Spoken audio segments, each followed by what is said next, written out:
Waalaikumsalam. Yang saya hormati Bapak Profesor Dr.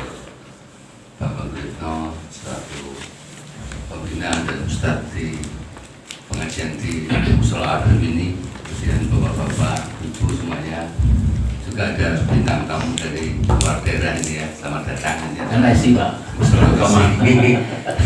Bintang tamu dari Petilan. Bilang Petilan. Terus dari Geno, aduh jauh-jauh ini. Ini ada yang dari Papua kelihatannya. Ya seperti itulah. Jadi selamat datang dan semoga kedatangan Bapak dan Ibu semua di sini membawakan satu rahmat dan hidayah bagi kita semuanya. Dan kita akan menuntut ilmu, yaitu pengajian pada hari ini yaitu sholat khusyuk. Kalau kemarin Pak Ustadz sudah menyampaikan penyempurnaan wudhu. Nah ini nanti akan bertahap untuk dilanjutkan sampai dengan sholat yang khusyuk, bagaimana caranya. Nanti juga akan dibuka pertanyaan-pertanyaan ya. Mungkin bagaimana kalau sholat saya itu kok selalu saja pemikirannya belayang ke sana ke sini, belum bayar angsuran, belum makan dan lain sebagainya. Nah ini caranya bagaimana nanti bisa dipertanyakan pada Bapak Profesor Dr. Bambang Guritno SEME. Terima kasih, monggo Pak Ustadz pun lajengaken. Matur Pak Esta dan seluruh sama pemirsa sekalian. Assalamualaikum warahmatullahi wabarakatuh. Waalaikumsalam. Alhamdulillah,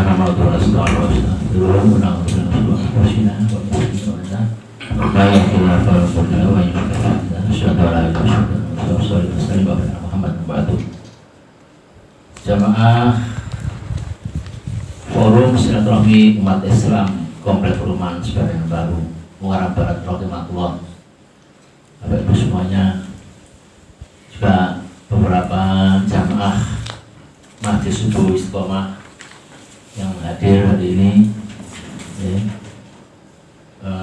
Mari sama-sama kalau yang utama selalu bersyukur atas nikmat Allah, masih diberi kenikmatan untuk bisa bersilaturahim di Mushola Ar-Rahim yang sejuk dan nyaman ini, yang mobilitas melebihi masjid ya, alhamdulillah. Semoga menjadi amal jariah untuk Pak Haji Karjono dan keluarga dan kita semua yang selalu memakmurkan. Dan itulah yang menjadi harapan kita, karena hanya bekal takwa, iman ini yang akan membawa kita menuju perjumpaan dengan Allah ya. Dengan amal yang cukup, maka kita akan berjumpa dengan Allah kelak di yaumul akhir. Jamaah hormatullah, yang lalu saya sudah menyampaikan rukun wudhu ya, karena sudah dikatakan hadis sahih, inna awal sahabu fi abdihi fi yaumil qiyamah fiha sholatuhu ya. Jadi di hari kiamat nanti yang dihisab pertama adalah sholatnya. Kalau sholatnya baik, berarti semua ibadah lain baik ya. Sebenarnya kalau sholatnya nggak bagus, maka ibadah lain juga direken tidak bagus. Beda tahu nggak? Direken tahu nggak? Direken Itu totalan ya. Jadi kita ingin seluruh amal ibadah kita selama 24 jam ini direken Allah semua diterima, karena dasarnya sholatnya diterima. Dengan sholat diterima itu yang utama adalah wudhu yang benar. Nah, kemarin dalam wudhu ya, dengan hujan lebat kita dalam wudhu ya. Tampakkan suaranya nggak terdengar ya. Jadi latihan wudhu. Jadi kita ngaji pertama itu latihan wudhu ya. Saya mau tulis tapi nanti dulu ya. Latihan wudhu. Sudah selesai wudhu, nanti ibu ada yang belum jelas masalah wudhunya bisa diulang lagi, karena itu dasar ya. Ngasih nggak usah buru-buru. Wudhunya dibutuhkan betul ya, wudhu. Setelah wudhu baik, sholatnya harus baik. Kalau sholat yang baik gimana? Malam ini kita akan kasih sholat yang baik. Kemarin Ibu masih ada rukun wudu itu ada 6 ya, itu diingat-ingat karena yang rukun itu bahasa Indonesia, bahasa Arabnya adalah arkanu ya. Arkanu artinya penyangga. Ibarat rumah itu penyangganya pondasi, tembok-tembok itu penyangga ya. Arkanu rukun itu penyangga. Kalau rumah nggak ada penyangganya pasti akan ambruk. Sholat nggak ada rukunnya ya ambruk ya. Ya.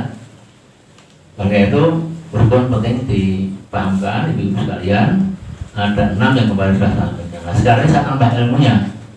Ilmunya tambah ada di tangan ibu semua bapak sekalian, bahwa malam ini kutubnya surat khusuf. Nah, khusuf itu sebagaimana dalam Al-Mu'minun, qad aflahal mu'minun, gitu kan? Jadi bagaimana kita bisa qad aflahal mu'minun alladzina hum fi sholatihim khashi'un, gitu kan? Jadi sebenarnya panjang, tapi yang penting judulnya surat khusuf. Ya. Artinya apa? Di situ Allah berfirman, dan sungguh berdoalah orang-orang yang mukmin, yaitu orang-orang yang khusyuk dalam sholatnya. Ya, khusyuk. Khusyuk itu maunya banyak rukun. Di sini saya tulis 10. Kita boleh kasih satu secara ringkas saja, karena nanti kita praktek secara khusyuk ibu ya. Dengan praktek itu nanti di rumah mulai nanti malam tahajud dan besok subuhan harus khusyuk ya, baru bisa dipraktekkan. Yang pertama rukunnya menyempurnakan wudu ya. Syarat-syaratnya menyempurnakan wudu ya. Kemarin sudah belajar wudu. Yang kedua, kosongkan pikiran khusus untuk sholat. Jadi pikiran kosong tadi Pak Eto nanti kau kelingan apa romaten ini listrik apa asura banyak debat terus ya. Nah ini kosongkan pikiran. Nah, selama 5 menit khusus untuk sholat khusus. Yang ketiga, sholat di awal waktu ya. As-sholatu li waqtiha. Jadi sholat yang baik adalah sholat di awal waktu. Siapkan 2 surah. Nah ini yang kadang-kadang diluarkan. Ketika ibu mau sholat, itu siapkan 2 rakaat, 2 surat ya. Misalnya rakaat pertama aku baca Al-Kafirun. Yang kedua baca Al-Ikhlas. Ya sing mudah. Ibu bapak harus paham artinya Al-Kafirun apa, Al-Ikhlas itu apa artinya. Itu harus hafal, harus paham. Kalau nggak hafal semuanya ya garis besarnya. Ya. Jadi direncanakan dulu Pak ya. Iya. Mau sholat tuh nanti aku mau baca apa? Ya betul. Ya. Itu yang bikin khusyuk itu antaranya. Ya, saya nggak tahu tuh. Sudah nggak pernah. Nggak tahu Pak. Baru kali ini saya. Iya. Ya, belum pernah baca surat khusus ya Pak. Ya, jadi siapkan 2 surat karena semua sholat itu hanya butuh 2 surat. Ya, rakaat ketiga 4 tidak butuh surat. Ya, yang butuh hanya rakaat pertama dan rakaat kedua. Al-Kafirun bicara katakan orang kafir. Ya, aku tidak menyembah Tuhanmu dan engkau pun tidak menyembah Tuhanku. Dan ya, intinya itu kan. Dan diakhiri dengan agamaku apa engkau, agamamu itu kan terakhir begitu ya. Kalau ikhlas jelas Allah itu ahad, Allah itu Tuhan satu, tidak ada duanya. Itu yang penting untuk disadarkan bahwa makna 2 surat itu penting ya, yang kedua. Kalau tidak disiapkan 2 surat ini gampang lupa. Aku mau baca surat apa? Nah, akhirnya rakaatnya juga korban. Berapa rakaat ini ya? Nah itu yang bisa salah sudahnya karena akibat suratnya lupa, rakaatnya ikut lupa. Ya. Itu yang kedua. Yang ketiga, sholat di awal waktu. Oh itu ya. Yang keempat, pahami tiap gerakan yang benar. Nah, nanti akan saya perhatikan. Saya akan praktek pertama sholat gerakan yang salah. Bapak Ibu nanti melihat ingat-ingat gerakan saya yang salah gimana. Yang kedua akan perhatikan sikap sholat yang betul. Jadi nanti diperhatikan. Pahami tiap gerakan yang benar, ya. Memahami makna bacaan sholat. Nah, bacaan sholat kan banyak ya. Misalnya ketika tumak ninah itu kan membaca doa iftitah, ya, iftitah. setelah takbiratul ihram baca iftitah ya. Boleh kabiro wa kasiron itu boleh. Ya. Nah, ada yang Allahumma ba'id baini wa baina autoya itu ya boleh, itu iftitah. Dan itu hukumnya sunnah. Hukumnya sunnah, tidak dibaca apa-apa. Ya. Kemudian setelah takbiratul ihram, kemudian Al-Fatihah, suratnya tadi dipahami. Kemudian ketika rukuk itu juga harus paham artinya apa ya? Subhanallah wa bihamdi itu apa artinya? Sami Allahu liman hamidah. Roka wa hamdu itu juga harus dipahami artinya ya. Kalau belum paham berarti Bapak Ibu harus baca apa itu buku sholat itu dibaca ya. Yang enggak dapatkan isi tapi dimengerti garis besarnya. Ya, itu. Kemudian yang kelima, mengingat hal-hal yang akan mengganggu. Maka sholat itu tidak boleh buru-buru, tepat waktu. Kira-kira sebelum adzan itu kita sudah paham, sudah wudhu, sudah pakaian yang bersih. Kemudian kompor matiin, listrik, TV semua matiin, nggak ganggu. Kunci-kunci mobil kadang, kamu pengen kunci lali punya ya. Ketika sholat ingat, karena memang ebus itu kita sekali. Dia lagi, gue mau kayak kayak kunci gini. Buffet misalnya itu iblis mengganggu ya.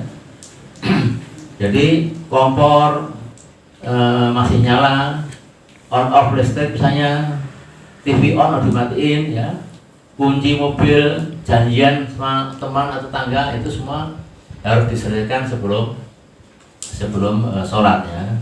Dan nutup pintu bareng wis sahabat pintu lali mau ke ono pitik mlebu itu kan mengganggu ya. Nah, tidak mampu. Lepas jam, ya kalau yang bagus, sholat itu tanpa jam, tanpa dompet, yang bagus itu. Aksesoris itu tinggalkan semua. Itu syaratnya sholat khusus seperti itu.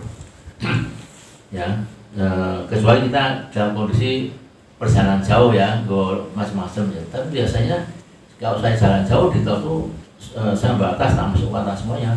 Jam, dompet masuk tas. Jadi apa yang ada ini seperti orang meninggal, nggak ada yang tak bawa. Itu lambangnya, filosofnya itu. Sholat itu nggak bawa kecuali amal saja. Maka kita bersihkan semuanya, dompet semua, cincin, masukkan tas. Nanti setelah sholat kita pakai lagi. Ya. Itu mengganggu. Kemudian yang nomor 7, mencari tempat yang nyaman. Ini musolanya nyaman sekali, sejuk ya. Jauh dari kebisingan, Kalau isi rumah itu bising sekali itu kan. Off speaker ya, kemudian juga karena ada puji-pujian ya, sholawatan itu juga harus dihentikan ketika Oh HP. Oh HP ya, oh HP Pak, oh HP ya. Jangan menahan buang hajat ya.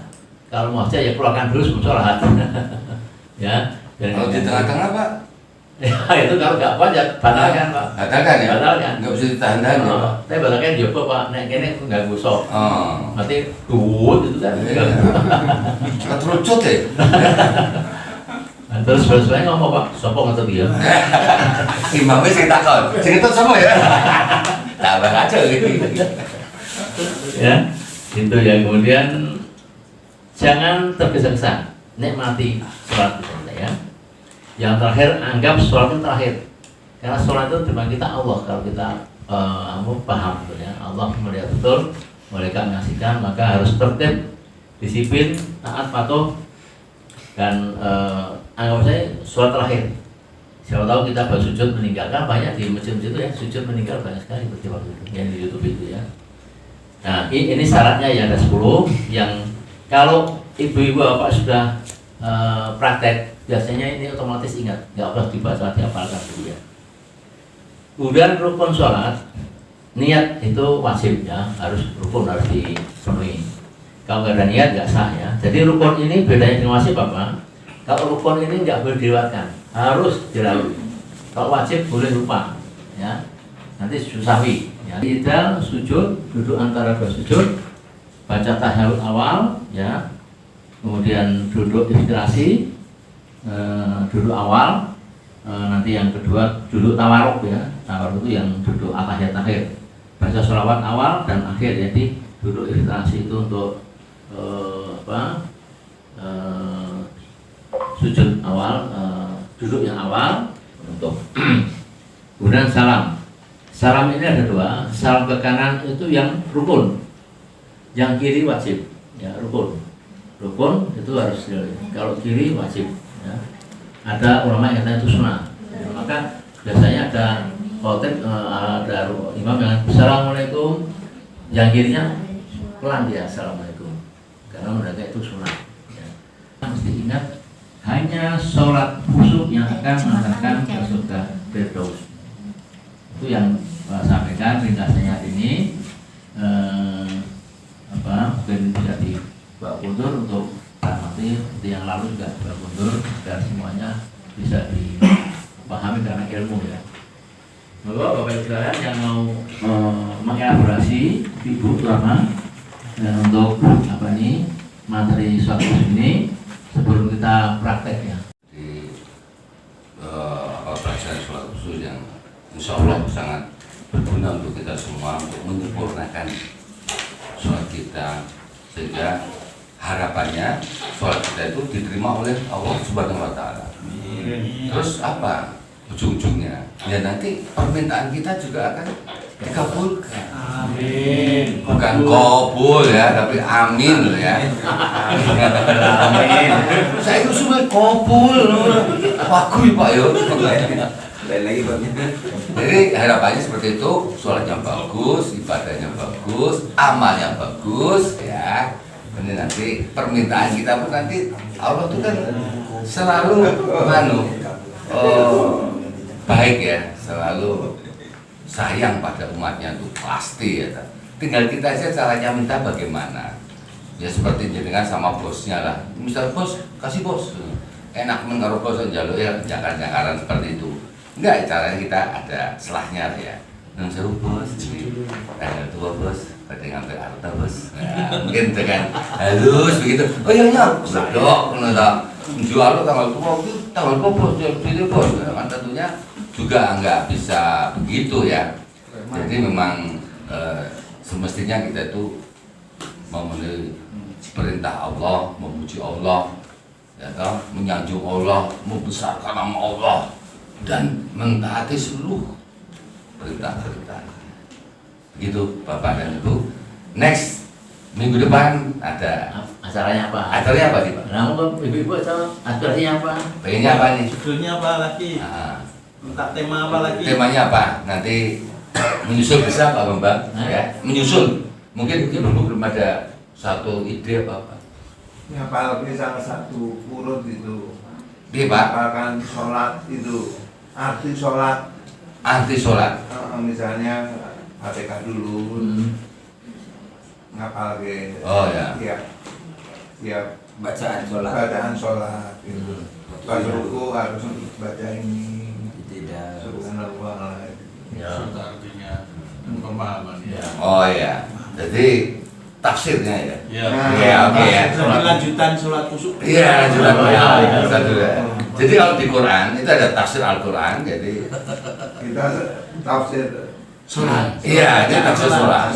Ini penting Bapak dan Ibu semuanya ya. Karena apa? Dengan tadi Pak Ustadz Ngendiko bahwa dengan tahu artinya maka kekhusyukan itu akan terjaga. Ya. Angsuran bangir dilalui, kewajiban apa kuncinya itu selalu kabeh. Kelingan iki Wah. Omponnya nek misalnya sampai kita itu pinterannya atau kemampuannya itu biasa-biasa saja ya. Jadi iki artinya apa yo? Artinya apa yo? Lali ta Pak? Iki apa yo? Lah iki malah tambah kusuk. Lho bener apa kelihane? Misalnya alhamdulillah rabbil alamin. Iki artinya apa to? Lali aku ini. Iki malah kusuk jenengan iki. Bener. Soalnya pikir-pikir apa lain.